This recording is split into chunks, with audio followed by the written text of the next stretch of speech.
They say that dance and architecture are the two primary arts.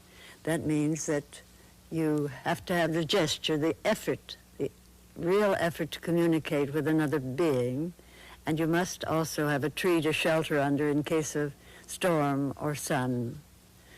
But the life of a dancer is by no means simple. It's short, comparatively. I'm not an example of that, but I can see that I could not do beyond a certain time certain things. The legs are not suited to that. It takes about 10 years to make a dancer. The body should be pliable to start with, and it should be eager, and it should realize what technique is, what St. Augustine calls the regality of order, which is every time the hand comes up or the foot comes up to a certain level, it should come up exactly that same way the next time, 50 times out of 50. In order to do that, it takes endless training, it takes sorrow, it takes joy, and it takes infinite weariness. But those are part of the craft and part of the joy of it. And when we speak of dance, we forget that the essential of dance is not in words, but is in movement. Now that movement is embodied in each one of us.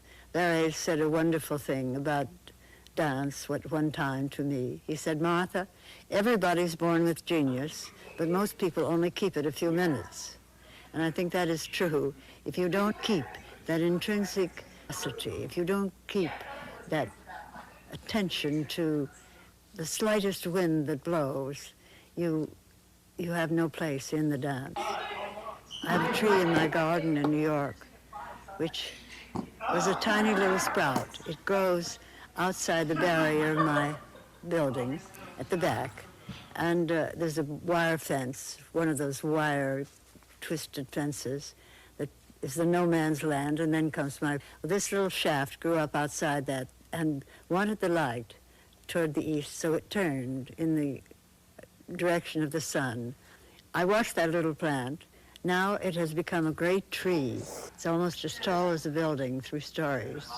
It has embraced this fence so that on each side of the wires through the middle, on each side lies the wood of the tree, and each side bears the marks, the tragedy of its passing, and those markings are the markings of the wire fence. And in a way, that is what a dancer does. You traverse, you come to the light, you work, you make it right, you embody within yourself as much curiosity, you use that curiosity, that avidity for life, no matter whether it's for evil or for good. And the body becomes a sacred garment, which is yours first, and it is your last garment. And as such, it should be treated with honor and with joy and with fear, too, but always with blessing, but always with blessing, but always with blessing.